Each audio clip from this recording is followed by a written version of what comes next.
កំពុងតែទស្សនាកម្មវិធី24ម៉ោងរបស់ CTN កម្មវិធីរបស់យើងថ្ងៃនេះមានការចូលរួមពីតារាវិទ្យុគឺចាលោក Udisco លោក Udisco បានរៀបចំខ្លួនត្រៀមដើម្បីសម្ដែងកាលពីក្នុងវគ្គមុនវគ្គនេះយើងនឹងទៅតាមដានលោក Udisco ដល់លើឆាកវិញម្ដងថាលោកសម្ដែងអីហើយការសម្ដែងនោះយ៉ាងណាដែរសមដែរឬអត់ចាលោកស្រីខ្ញុំសូមទស្សនានៅវីដេអូទាំងអស់គ្នាសូមជើញហេលោក Udisco ខិតខំហ្វឹកហាត់នៅក្រៅឆាហើយមកដល់ឆាកសម្ដែងចាលោកតានៅតែខិតខំហាត់សមទៀតណោះសកម្មភាពដែលនេះហើយគេហៅថាតារាសម្ដែងពិតប្រាកដមែន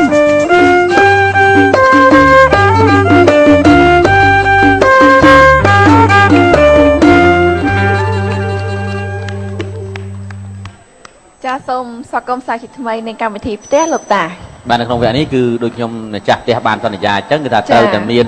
វគ្គសម្ដែងព្រោះមិញយើងបានជួបជាមួយនឹងខាងបុរាណហើយចាឥឡូវយើងងាកមកការសម្ដែងសម័យម្ដងធានាថានៅការសម្ដែងសម័យនេះជាមួយនឹងបទចម្រៀងធ្វើបងប្អូនស្រក់ទឹកភ្នែកចាឥឡូវដើម្បីទុកពេលឲ្យខាងសម្ដែងនោះគាត់បានមកសម្ដែងចាសូមបងប្អូនតាមគេដ្ឋានឬក៏សាច់ញាតិទាំងអស់នៅចិត្តនេះមានតែស្លេកយេតយលាក់នឹងលាក់ហើយក្មួយៗកូនបាទផ្ទះដៃអបអរសាទរសិល្បកររបស់យើងមកសម្ដែងជូននៅផ្ទះលោកតាបាទអូនសម្លាញ់បងអូនកំពុងរៀបចំសម្ភារៈឲ្យបងមែនទេចាអីវ៉ាន់បងបានរៀបចំរួចហើយអស់ហើយបងគាត់ថាបងចេញទៅឥឡូវហ្នឹងហ៎បាទបងត្រូវទៅឥឡូវព្រោះថាតាន់ព្រឹកព្រោះថាបងត្រូវធ្វើដំណើរទៅឆ្ងាយបងណាអញ្ចឹងបងប្រយ័ត្នប្រយែងហើយថែរក្សាខ្លួនផងណាបងបាទកុំបារម្ភអីណាប្រពន្ធសម្លាញ់បងទៅមិនយូរទេបងនឹងត្រឡប់មករកអូនវិញហើយណាណែ Disco កូនបាទពុកដល់ពេលដែលកូនត្រូវចេញទៅហើយហ្នឹងហីបាទលោកពុកចេះណាផ្លូវឆ្ងាយធ្វើដំណើរទៅបំពេញភារកិច្ចលើកនេះពុកមានរឿងខ្លះចង់ផ្ដាំដល់កូនណាបាទពុកកាលពីយប់មិញហ្នឹងប្រពន្ធរបស់កូននេះបានមកពិគ្រោះជាមួយនឹងពុកឲ្យពុកគុណគូមើលជោគជតារបស់កូនដែលត្រូវទៅបំពេញភារកិច្ចលើកនេះតើវាយ៉ាងម៉េចរឿងអីទៅពុកជើងលេខបានឆ្លើយមកហើយណាកូនល្អឬក៏អាក្រក់ពុក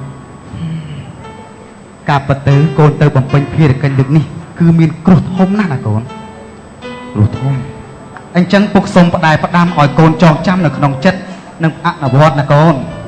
បាទពុកទី1កូនធ្វើដំណើរទៅស្រុកឆ្ងាយកូនសាងនៅអំពើណាដែលល្អតែសង្គមគេស្រឡាញ់ពេញចិត្តអំពើណាដែលសង្គមស្អប់ពើមសង្គមមិនណែទទួលស្គាល់កូនកុំប្រព្រឹត្តកុំលូកដៃចូលទៅក្នុងអំពើនោះឲ្យសោះណាកូនបាទពុកហើយមួយទៀតកូនត្រូវចងចាំថាត្រូវតែធ្វើអ្វីក៏ដោយលក្ខប្រវត្តិរបស់កូននោះឲ្យបានចិត្តទោះបីជាមានគេចង់ជីកឬជីកគូសួរពីអ្វីណែពីជីវប្រវត្តិរបស់កូនកូនត្រូវតែលក្ខណាបើមិនដូច្នោះទេកូនមិនអាចគេចផុតអំពីគ្រោះរបស់កូនបានឡើយបាទចឹងមែនណាពុកទៅចុះណាកូនបាទតោះចាំពុកជួយដំណើរទៅសម្លាញ់បងលេងសិនហើយណាតែរក្សាខ្លួនណាបងបាទឯងខំរៀនប៉ុណ្ណឹងដែរហើយវាទៅជាកុយចឹងទៅខំរៀនមើលអ៊ីនធឺណិតខំតែមិនក៏សុបាយចិត្តដែរ5តុកជប់លៀង5តុកធ្លាក់ជប់លៀងដែរឯងធ្វើជ្រូក2សើឪឯងចេះស្រឡាញ់កូនចេះថ្នមកូនតើកូនខូចចង់អស់ហើយតែបើគាត់សើចេញចេះតែមកសបុតណាហើយព្រោះថាមួយរយៈនេះគ្នាសល់តែសបុតមួយនេះទេហើយគេផ្ញើលុយហើយគេយកលុយអស់សល់សបុតគឺអូននៀតហ្នឹងណានៀតបាទនៀតនាងបានផ្ញើសបុតនេះទុកឲ្យគ្នាអានទៅមានស្អីក៏ទុកអីក៏ប៉ុន្តែគ្នាមិនដាច់ចិត្តសោះមិនដឹងថានាងវិលត្រឡប់មករកយើងដូចពាក្យសន្យាដែរឬអត់ណោះសម្លាញ់ជួយគិតគ្នាបន្តិចមើលសំខាន់បេះដូងយើងនឹងមានចងខ្សែជាប់នៅហ្នឹងណាឥឡូវសម្លាញ់ពិបាកពេកទៅមករៀនណាមួយយើងវិញណាយើងវាគិតដល់យើងកុំគិតមកវិញណាម៉ែគិតយើងបាច់យកខ្លួនឯងទេ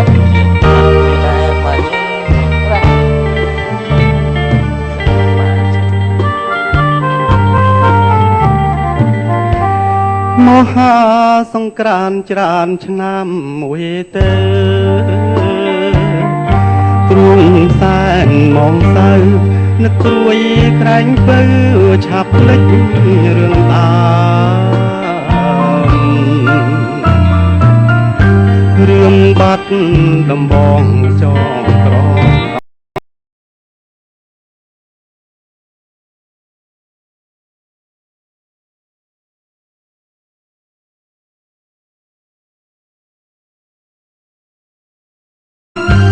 ត្រីក្រឹម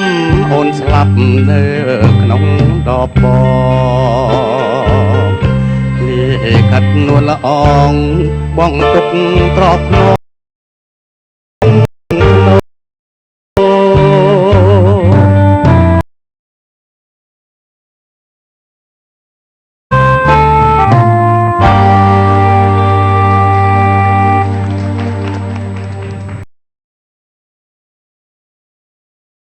បងស្គរអងវិញហើយ បងស្គរអូនស្គាល់មករកបងហើយ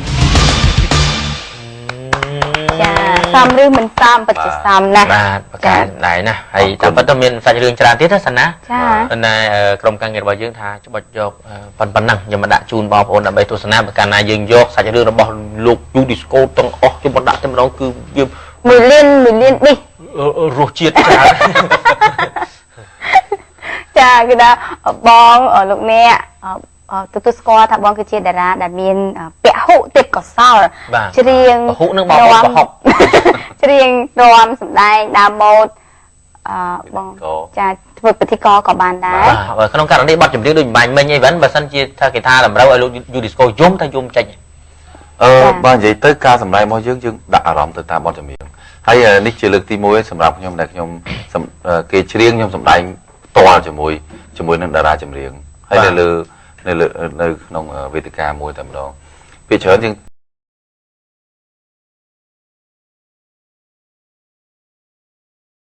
ដើម្បីយកចម្រៀងដើម្បីសម្ដែងកាត់ប្លង់តិចបាទដល់ពេលនេះយើងគឺទៅរហូតដល់ចប់ហ្មងដូច្នេះបាទយើងពិបាកក្នុងការរកតើយើង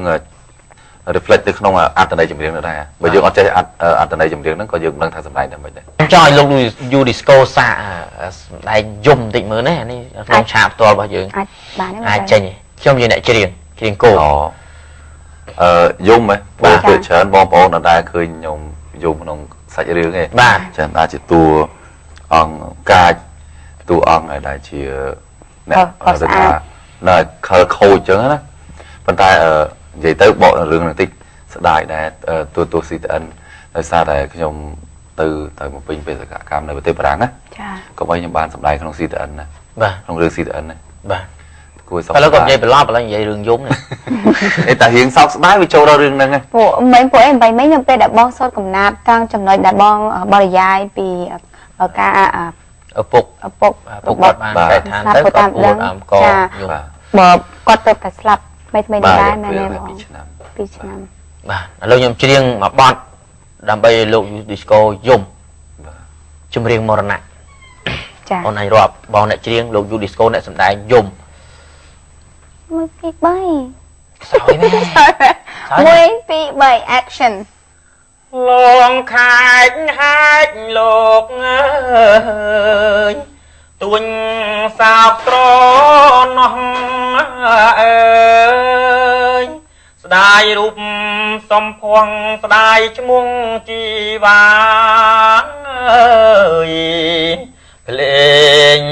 កម្មនាំកាយឲ្យឆ្ងាយភ្លេងកាឆ្ងាយទាំងបុត្រាស្នេហាភាំងក្តីស្ទឹងកំពុងស្ពឺបងលឺតូចយំអើយអាត្រៀតភ្លៀងធំមុំរាវរកប្តីអើយទុំនប់ព្រែកថ្នោតធូបដោតគល់ជ្រៃមិនគួរលោកកៃប្រណឡាយមនុស្សផងចំរៀងមរណៈព្រួញប្រាំងនាយព្រៀនលើកបាញ់បំពេញសូភៈមង្គលបាញ់មួយ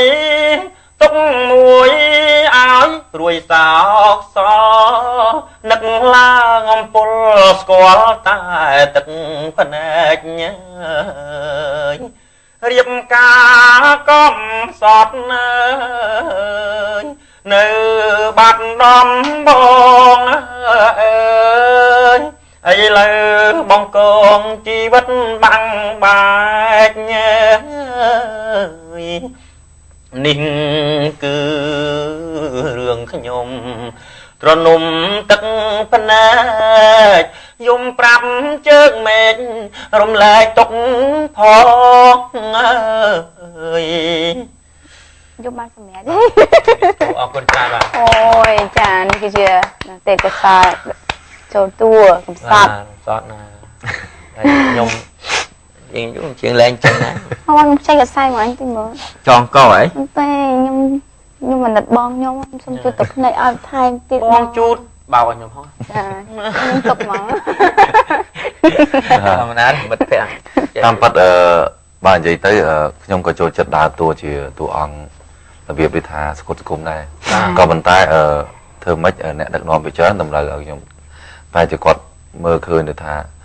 ទឹកមុខក៏ដូចជាការសិពាក់របស់យើងបែបទៅជារបៀបណាមួយឈ្មោះយើងផង disco ហ្នឹងតែទៅភាពហ្នឹងបាទ ខ្ញុំនៅចាំថាកាលពីប្រហែលឆ្នាំមុនប្រហែលជា